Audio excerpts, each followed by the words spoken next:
This episode of Around the Oval is brought to you by Todd Pennington with Revolution Mortgage. Hey, Ohio State fans, Alex Gleitman here, back with another edition of Around the Oval, brought to you by Todd Pennington with Revolution Mortgage.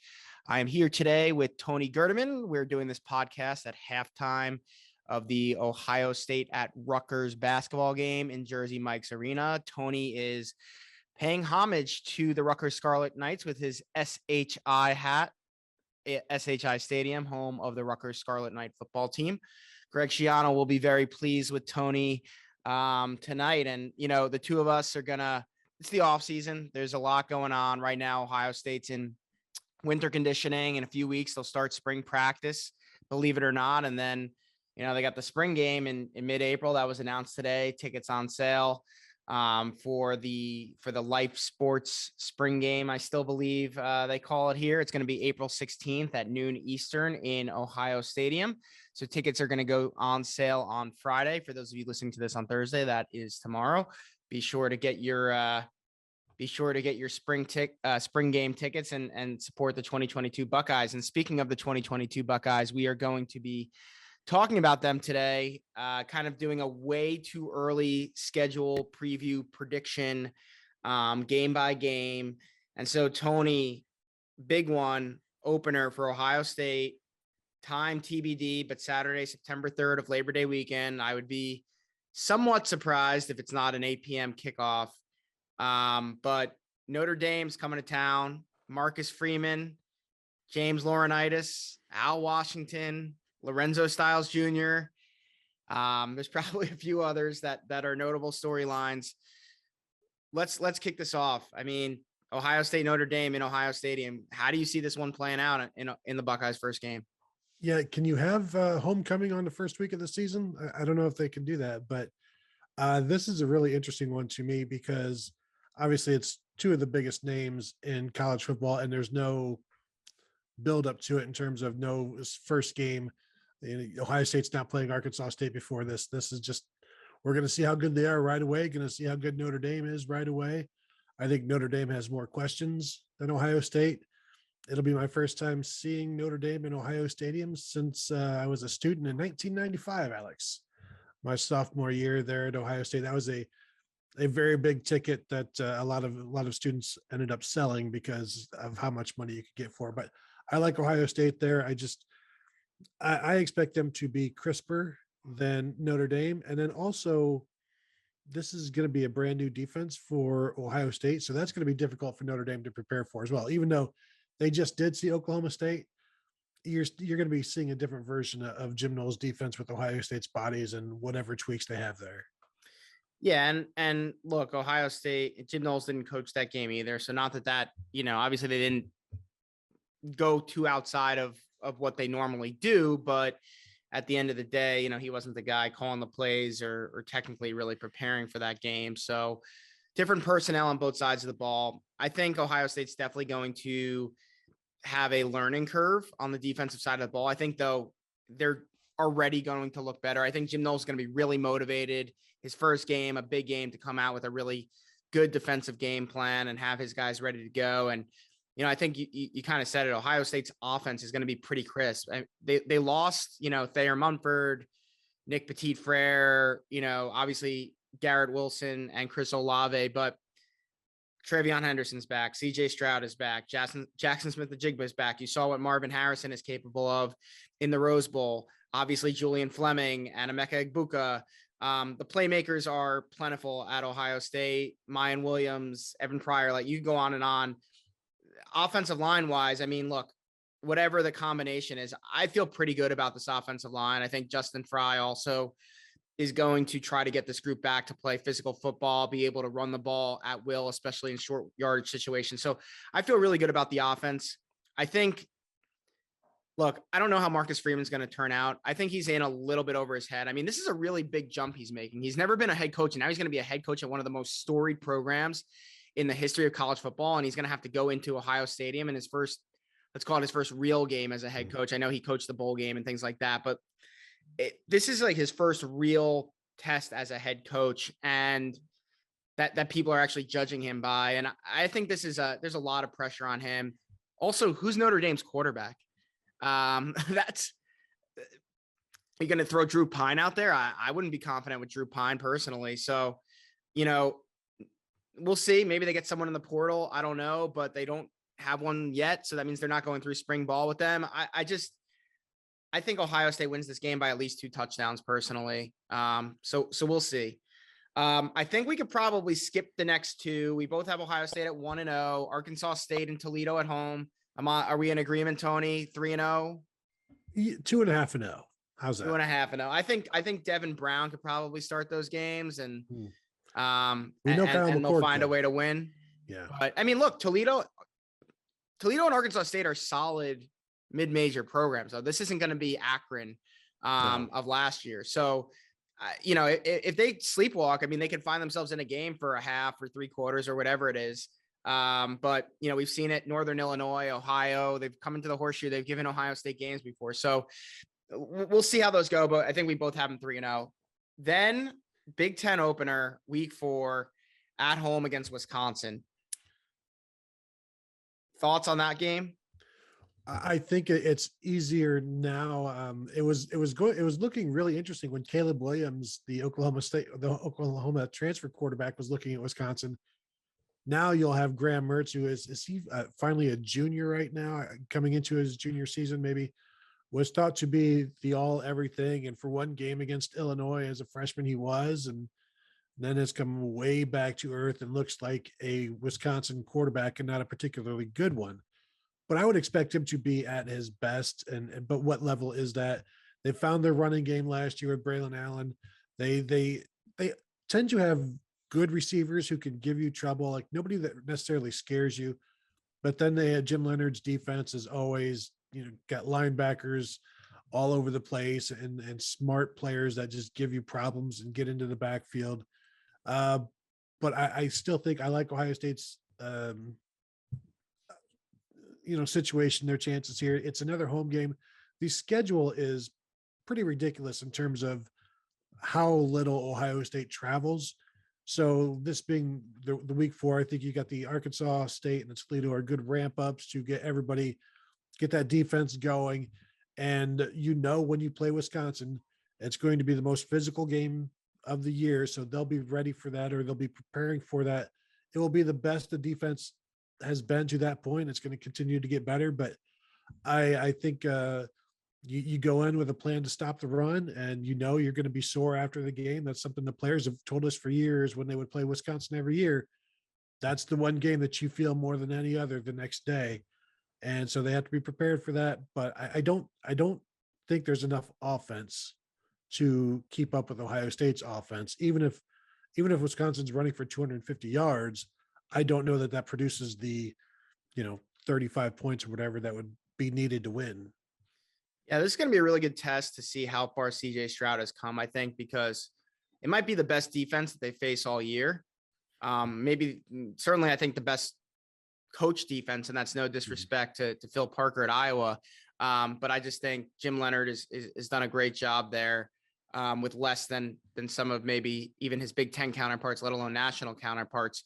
But I think this will be a good test for the offense. Where is CJ Stroud? Wisconsin's going to try to take away the run and force him to throw the ball, probably mix up zone and man, try to get some pressure on him and make CJ stand in the pocket and make some throws. So I'm excited to see that. I think it will be a good test for the offensive line to see how far they've come through, 4 games, and can they move, as you said, a very physical Wisconsin defensive line.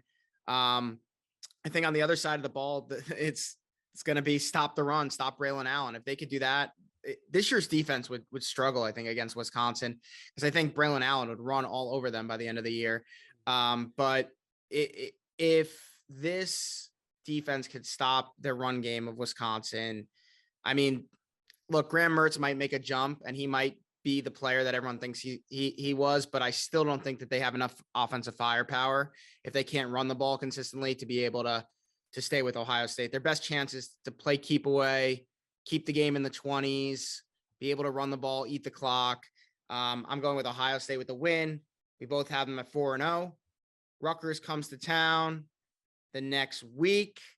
Don't think we have to spend a ton of time here. Greg Schiano's team is feisty. I don't know who's going to play quarterback for them. It might be Gavin Wimsatt. I think he is the future. I think maybe in 2 years, Rutgers is going to be a team that can challenge people, but I think next year they might take a slight step backwards as some of their younger guys get experience. So I am going to go 5-0. Tony, in agreement there? Yeah, I wonder if at this point, I think Gavin Wimsatt is the future. So do you just turn everything over to him and let him build and go with him? I'm looking. Alex, do you know how many Rutgers players threw passes last season? I don't know off the top of my head, but I would probably guess about 7. 9. And, there's a Wow. couple of running backs and stuff in there, but yeah, 5 different quarterbacks. And then of course, some receivers and running backs in there. And, that's been some of the issues with Maryland over the years and Rutgers over the years, just finding that one consistent guy. And when they were able to get Wimsatt, I think at this point, I think they just turn it over to him. Noah Vedral, I believe, is he fine now gone, or does he still have that extra he's year? back. Oh, see that, and he's one of those guys that can do a lot of things, not necessarily anything great, but enough to, I think he can win a couple of games that maybe they shouldn't, maybe like a Michigan or something like that, or even a Michigan State, where he does enough Just to don't turn it over. Yeah, he does enough to keep the job and doesn't maybe do so much to lose it. And then you're just kind of lukewarm all the time. And I do think you got to play the young guy a little bit as well, though. Yeah, it's going to be interesting to see how that quarterback competition goes. Obviously, I'm close to that situation, and it's going to be a true open competition. I don't think you should hold Wimsatt back. I think you let him kind of baptism by fire, and let Noah Vedral be there to kind of guide him. He wants to be a coach, I've heard, eventually anyway. So this could be a pretty good opportunity to almost start your career as a player coach to some extent. So we'll see. But either way, Ohio State 5-0. Now here, little tricky game at Michigan State, week 6 week before a bye. So those guys might be looking ahead to, okay, we could get a rest, and then we get Iowa. And could they be caught looking ahead, or could it be like, all right, we're going to give it everything we have, and we know we have the week to rest? Mel Tucker back at it in the portal, I think added a number of different players. I just personally don't see enough talent on the Michigan State team to beat Ohio State. Could they keep it close? Could they keep it competitive? Absolutely. I think Mel Tucker's a good coach. I think he'll have a good defensive game plan. Again, though, I just don't see enough offensive firepower. I mean, Ohio State absolutely demolished them this year. Will it be like that again? I do not think so. But is the gap closed enough from the result of this year with that defense versus the result of next year with the defense Ohio State should have by week 6? I'm not seeing Michigan State being able to beat Ohio State. How about you, Tony? Yeah, losing Kenneth Walker obviously is the huge thing here. Now, I'm one of the few people that likes Peyton Thorne and the idea of Michigan State's offense, but obviously I don't think anybody knew what Kenneth Walker was going to be, and that I think shades everything. And so who do you have? Jordan Simmons has been around for a while, but they have not been able to find anybody like Kenneth Walker before him or since him over the last few years. And I don't know if they're going to grab somebody out of the portal or just go with what they've got. It is interesting that this is Ohio State's first road game of the year, and it's October 8th, like almost middle of the season. So there is that, it's going to be their first experience on the road. So, Michigan State it's not the easiest place to play. It's not the toughest, but it's a place that, the Spartans have given Ohio State trouble over the decades. And that's something that I think Ryan Day will keep in mind with these guys, because Ohio State has gone there before and come away unhappy. And certainly Michigan State has come to Ohio State and ruined some seasons as well. So it's one of those tricky ones. And when you look over the schedule, where are the landmines, where are the games that they should win, but could lose, I think Michigan State might be the one that you look at and just be like, keep an eye out.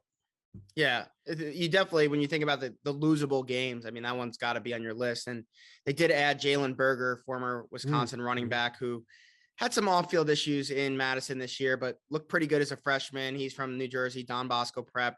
Ohio State recruited him and wasn't really willing to take him At when push came to shove, but they did recruit him, some familiarity there. So he could be the next Kenneth Walker for them potentially. He's definitely got athleticism, he's got speed, he's got good vision. So I know they've added a few other playmakers as well. I think Ohio State goes into the bye 6-0. It seems like we're both agreeing with that, but saying that that's a potential game to watch.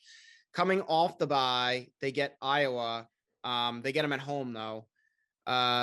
So thoughts on that game, Tony? That's an interesting game.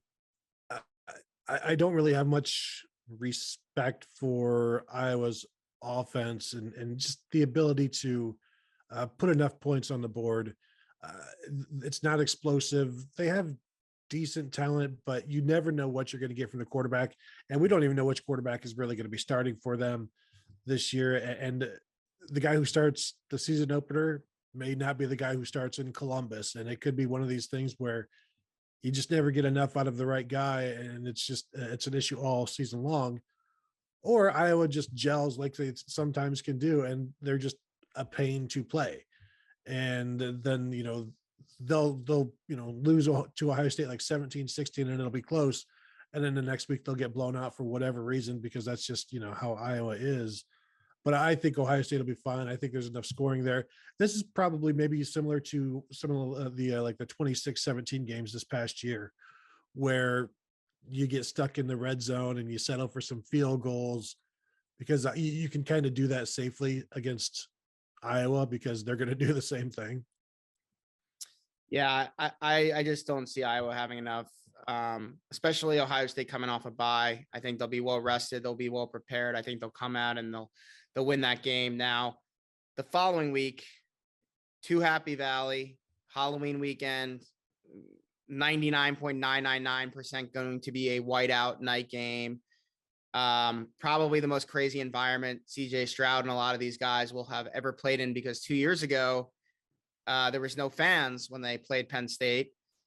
It's going to be interesting at this point of the season. Is Drew Aller starting? Is Sean Clifford starting? Is, I don't know, someone else at Penn State, Christian Viu starting? I think he might have, I don't know if he entered the portal or not, but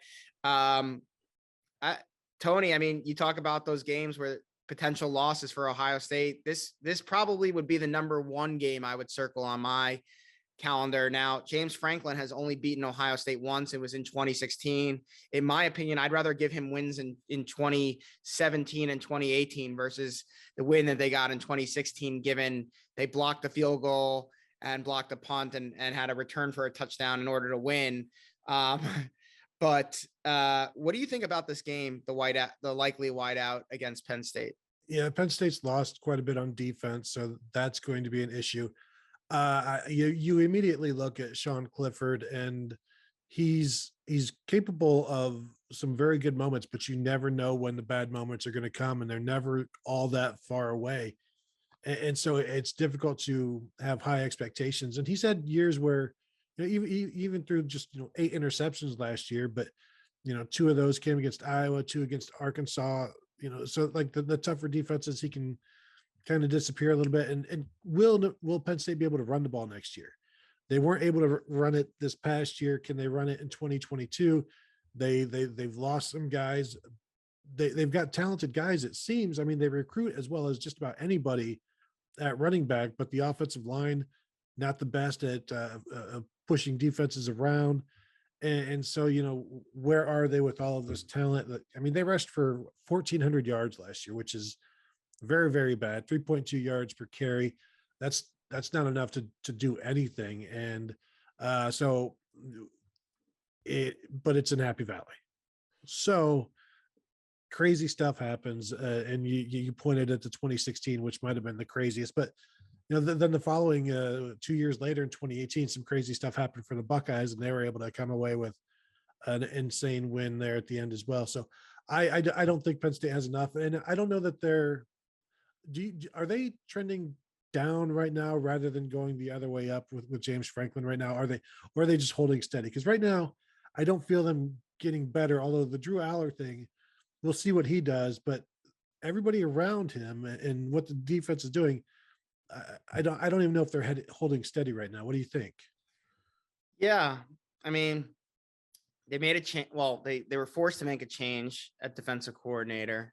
Brent Pry got the Virginia Tech job. They brought in Manny Diaz, and I mean, look, before he was another disastrous head coach at Miami, he was a pretty darn good defensive coordinator for Miami.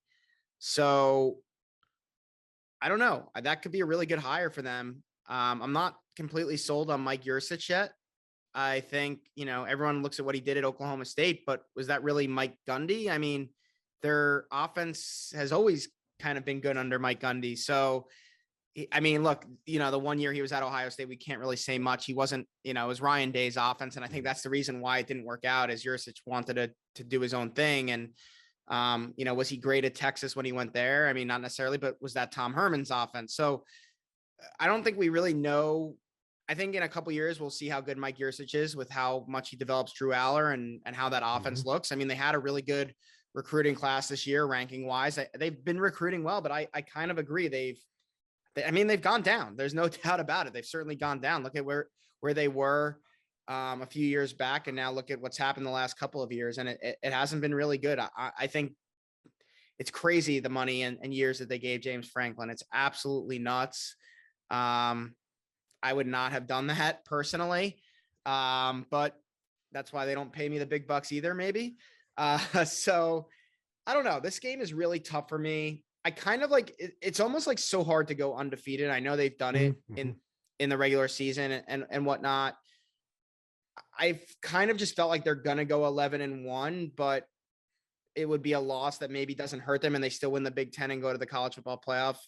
But this loss, I think, looking at Penn State's schedule, might hurt them if it happens. It could be like a 7-5, 8-4 Penn State or something like that, or a 9-3 Penn State, where it's not the best kind of loss. Yeah, well, I was thinking more Penn State. If you look at their schedule, I mean, they start at Purdue, which could be a loss there, but let's just say they beat Purdue.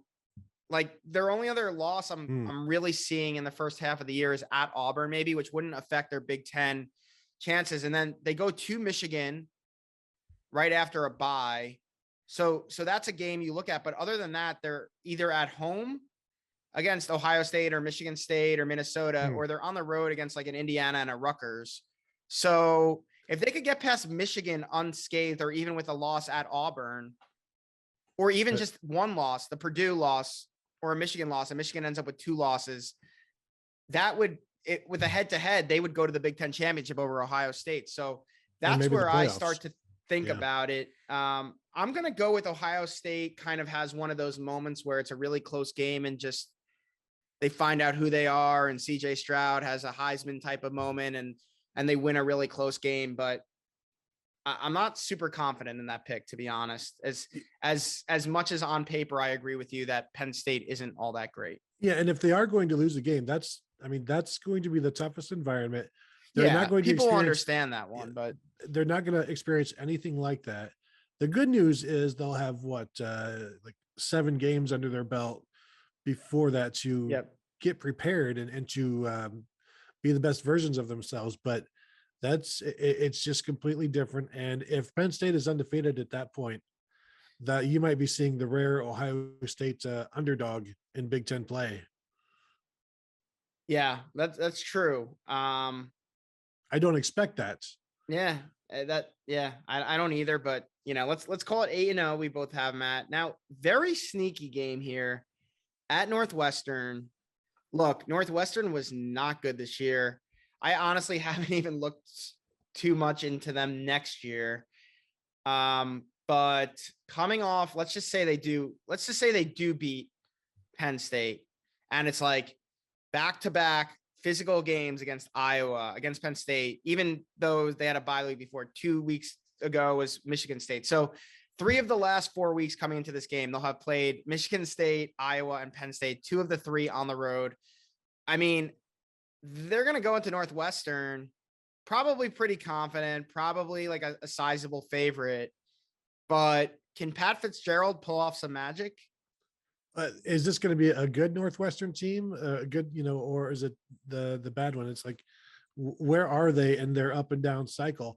The interesting point, though, is you could see Ohio State looking, because Ryan Day has segmented the schedules before, and I think last year was like 6 games, and then it was the bye week, and then it was another 6 games to ramp up for the end of the year. Like, I wouldn't be surprised if the players themselves are looking at the schedule like, if we can just get through Penn State undefeated, then we can coast a little bit.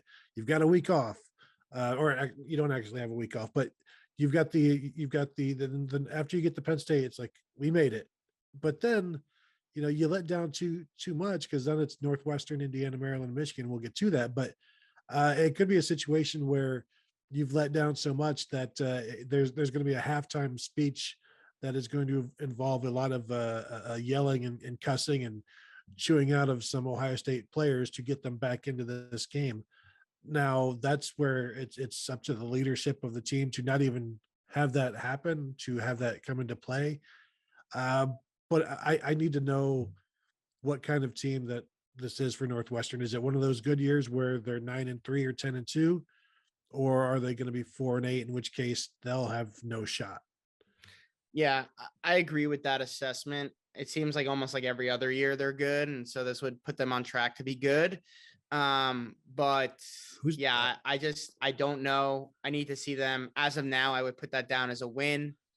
I mean, the talent differences, there's no doubt about that. They lack playmakers, and they have for a little while now, and there's they nothing lost offensively. they lost their safety to Notre Dame. Mm-hmm. I know he didn't have the best year last year, but 2 years ago as a freshman, he was really good. So that hurts. I don't know. It's tough to see. I think, like, you would normally say that sets up for an upset game, but I'm going to go with Ohio State. 9-0, 3 games left. Indiana at home, and then Maryland on the road. Any concern? I mean, Indiana at home, I think they'll do a pretty good job of. Maryland on the road, I mean, I think that should be a win in my book, but I guess you never know. I mean, Toluia Tagovailoa, I probably butchered that, but he will be back. And, if I just think Jim Knowles' defense, if they couldn't do it against Ohio State's defense this year, I don't know if they're going to be able to do it in game 11 next year. So I'll go with Ohio State in both of those games. Tony, your thoughts? Yeah, I'm with you there. I don't know that there's enough offense. I don't think there's enough offense in Indiana. And we've seen Maryland, come into games with expectations. The Iowa game, like last year, a couple years ago, was a Penn State game, and both times they've just been squashed. And I think the Ohio State defense getting after Taulia Tagovailoa will cause some interceptions. And really, I don't know that Maryland's defense has anything for Ohio State. That might be one of those where you need some help from the rain or the weather or something like that, where it's just a miserable, cold, rainy day that somehow slows Ohio State down and evens the playing field. Yeah, I'm with you on those. And then, obviously the game is the final game. We both seem to have them likely at 11-0 heading into this game. For me, I don't really care what coaches you put on the sideline for this game, what players you put on the sideline for Michigan for this game, like weather, anything. I think Ohio State, give me Ohio State all day, any circumstance. CJ Stroud hurt, I don't care.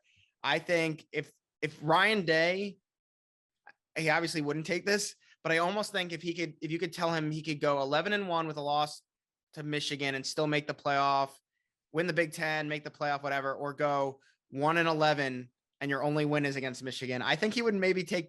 I know he really wouldn't, but I think he would maybe take the latter, just because I don't think there's my point is, I don't think there's anything he wants to do in this world more than beat the crap out of Michigan next year. And I almost think that Jim Harbaugh coming back, I mean, I personally was happy about that. If you're putting on your Ohio State fan hat for a second, because I think last year was kind of a perfect storm scenario for him in a lot of different ways, not just against Ohio State, but for the whole season. I just think that Ohio State is going to, I think getting Jim Harbaugh back, like if it was someone else on the sidelines, I don't know if, not that Ryan Day wouldn't be motivated to beat Michigan. If you're not, you shouldn't be the head coach of Ohio State. But I think with Jim Harbaugh there, the comments he made, the smugness after this year's game, all that stuff, I think there's nothing more than Ryan Day wants to kind of just let the game speak for itself this year. I think they're going to absolutely smack them at home. Michigan, to me, I think JJ McCarthy is going to be we don't know if he's going to start yet or not. I think by game 12, he is going to be the starter, to be honest.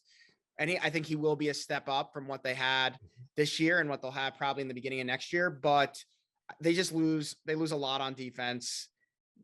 They seem to be in complete disarray. I think they have an easy schedule. So I do think they're going to enter this game at something like 10-1 or 9-2 at worst, just because the schedule is so darn easy. I won't even be shocked if they're in there at 11-0. But I just think Ohio State's going to be such a better team than them. And I think they're going to be so motivated after what happened this year that I think, if you told me today the spread was, I don't know, 17.5, something like that, I think I would take Ohio State. Yeah, I'm not going to predict any blowouts or anything just yet, but I think Ryan Day was happier that Jim Harbaugh came back than Jim Harbaugh was. I think that's for sure. I think he was upset at the thought that Harbaugh was going to get out of town without having without having another shot at him. And I think the one thing that Ryan Day does not want to be is 1-2 against Michigan. It's bad enough that he's 1-1, and obviously he should be 2-1 because of the 2020 game. But I'm with you. Like Michigan, their non-conference schedule, I don't know if everybody knows this, in 2022 is Colorado State, Hawaii, and Connecticut. So like it's sad and gross. And then they've got Maryland at home. They play at Iowa week 5. I think that's going to be a trip up possibly for them. They get Penn State and Michigan State at home. Watch out for the game at Rutgers though, Alex. Just a heads up on that one. Obviously, then the game at Ohio State is a tough one. I'm with you. The sooner they go to JJ McCarthy, the better they'll be for it. And I saw where he said that he's going to stay at Michigan forever. And if he's not starting, he's not going to. My opinion, he's not going to stay there if Cade McNamara is starting again. It'll be interesting to see what happens this spring with that competition. And I don't think he can stay with McNamara, even though McNamara got them to the playoffs. So how do you go away from him? Well, you just do. And you go with the guy with the higher upside because you're going to need it. You're going to need to score more points. You're going to need to be more explosive. And the focus on Michigan this year, this is the first time that I think anybody in the program has had the experience of losing to Michigan. They can talk about it all they want. And it goes back to something that Urban Meyer has said it and Ryan Day has said it. It's, there's testimony, there's theory, and then there's testimony. They had this theory about how much it would suck to lose to Michigan. Now they have testimony. And testimony carries a whole heck of a lot more weight because you've experienced it. You can really explain how it feels. And I go back to Ryan Day's first win over Michigan after the game.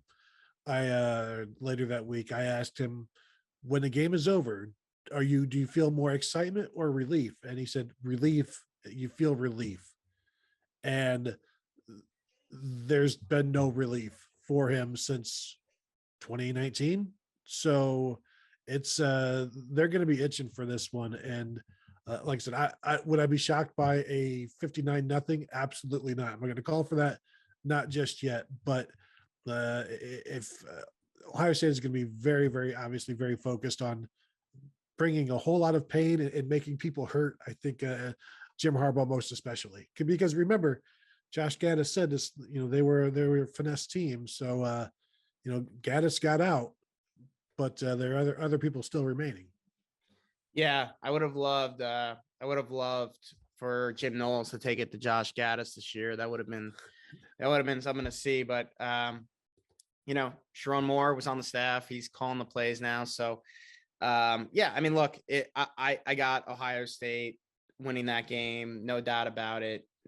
Put $1 million on the money line today. If I had $1 million, I would. But yeah, so I mean, look, it looks like we both have them at least for now, 12-0 with the rights to reserve, change our mind. I mean, that's so hard to do, but there's just not that many games where you could circle them right now and say losable games. Now, did anyone think Iowa in 2017 or Purdue or Iowa in 2017, Purdue in 2018?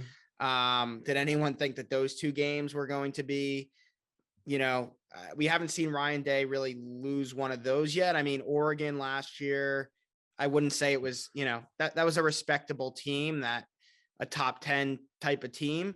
Obviously Michigan, they had a really good year. You're on the road, highly ranked team. So we haven't seen Ryan Day lose games that he really has no business losing yet, I should say. And until he does, I don't think I could say I predict seeing that happen. So look, if Ohio State is obviously 12-0, they go into the Big Ten championship, they win that game, they're going to be in position to be the 1 or 2 seed in the college football playoff. I do think they're going to get back to the college football playoff this year. I think CJ Stroud, this is a money year for him. If he has the year that everyone expects him to have, he could win the Heisman, might win a national title.